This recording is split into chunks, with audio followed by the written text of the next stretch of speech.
Thank you for your trust and the investment in yourself.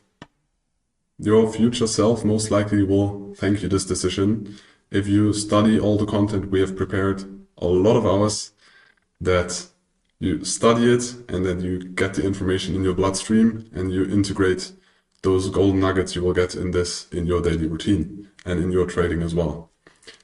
Even if you are advanced, I would suggest you to go through the basics, which is going to be the first part. We're going to lay or create the fundament. And then the more we continue with the course, the more we will get into the spicy sauce, the things you or most of you want to know most. What tools do we use? How do we use them? What are the strategies? What are the setups? So if you are already advanced, feel free to skip to 2x speed. I will try to speak very slow in this course because a lot of not native English speaking people will watch this. I'm not a native speaker myself, and my vocabulary or my knowledge about the English language is limited as well, and most people should understand this. So feel free to switch to 2x the speed. Otherwise, if there's something unclear, always feel free to reach out to us in the Discord chat. But please first go through the whole course, because I think most questions will be answered in this, maybe at a later point, because we need to decide when do we put what information. And we decided for one structure. Maybe you think, okay, but now there I still have open questions, and maybe this loop or this open loop or information loop will be answered later in this course. So thank you again. We will start, and now we will start with the very basics, and that's the headline of the introduction before we give you an overview of the first module, and that is trading as a job, because this is the most relevant information we want to give you at first. Trading is a job. We know in the online space nowadays, most people, you see Lambos, you see a lot of account flips, you see prop trading, and all that seems like passive income besides. And yes, this can be possible, of course, but I think at first you should start, when you want to get good at trading and you want to master the skill or the job trading, you should view it as a job, like a regular job. I mean, of course, it's not the same as building a house or a job as a teacher, but you still need to show up daily. You still need to have a routine. You still have rules you need to stick to. And it's not just the freedom. I sit on the beach with 40 degrees with my laptop. This is very unrealistic. View it as a job. Please do it that way. And when you master it, of course, you can reduce the job characteristics of trading, but please start with that one. So what are we going to do first? First, we're going to debunk some myths that, in our opinion, are the most famous myths.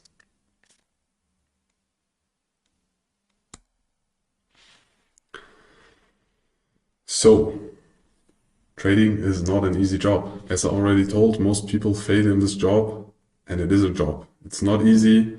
Yes, there are some people that are successful and they give you the feeling on social media that it's easy, because most people sell a lot of stuff or want to sell you something, and if you tell somebody that it's hard, it's more unlikely that you're going to buy this product, because everybody of us or most of us want to choose the easy way. It's just the goal, or people want to be efficient. We want to work less and reach more, and I think it's completely human, but trading is not an easy job. Yes, when you master it and when you visualize it as you only press red and green buttons, what I like to answer when people ask me, what are you doing in trading? And they're like, okay, but what is it specifically? And I'm like, it's just pressing red and green buttons. But of course it is more than that. But trading is not an easy job. It's not a way to get rich quick, okay? Rather slow. If you do it consistently, if you focus on the process, and then you use the interest on interest. Because when you do risk management, we will get into that later, you can use the capital you risk, and the more capital you have, and you do risk management percentage-wise, so you risk 0.1% per trade, for example. Of course, it's going to be more if the capital is bigger, so you use the interest on interest and the benefit of this to gain or make gains long-term, but this happens slowly over time. This is not a fast process. So the confirmation is very delayed to the effort you're going to put in.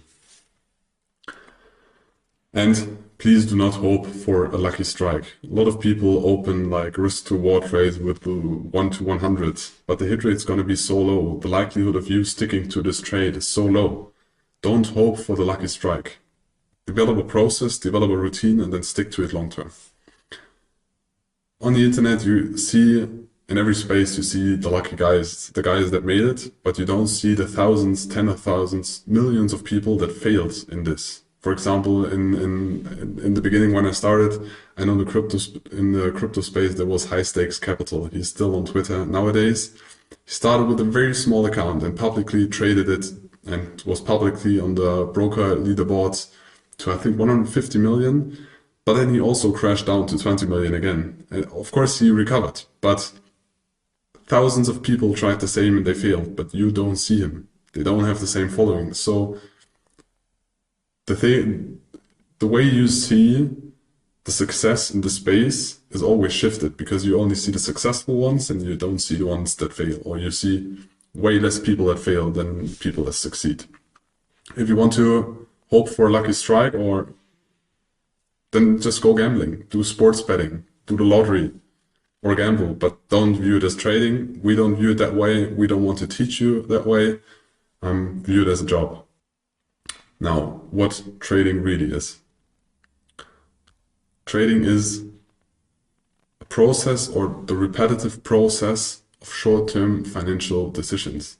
So you try to multiply or make gains on your capital through financial decisions, and a lot of them depends on if you're scalping, if you're day trading or swing trading, how high the frequency of this is, but you do a lot of financial decisions. Important to add here is doing nothing and not investing, not opening a trade is also a financial decision, and very often it's a good financial decision.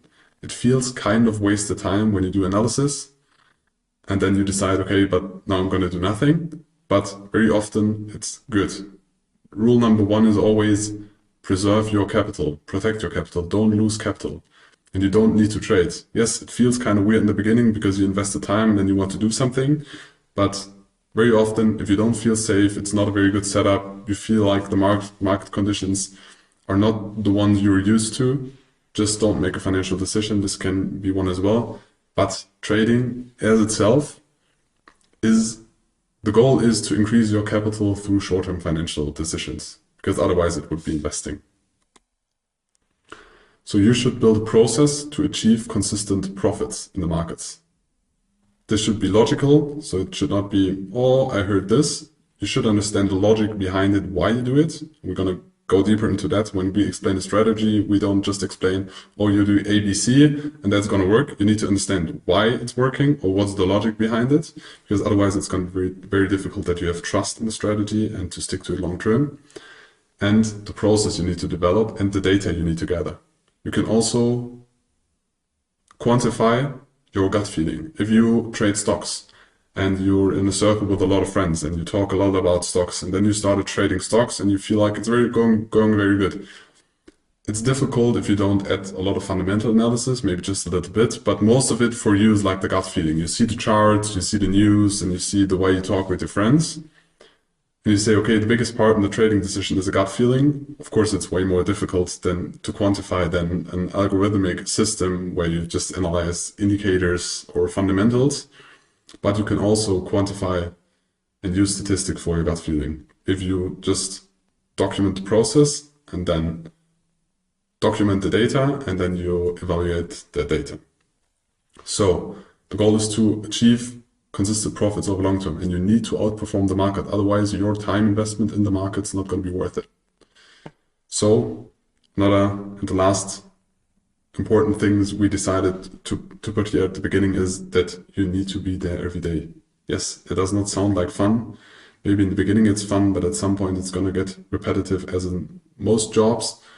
But if you don't show up every day, the likelihood of you disconnecting to the market is very high. When you treat it like an on-off relationship, you don't synchronize with the markets. The markets behave differently to different news because the macroeconomics change, the market participants change, it changes, the liquidity changes.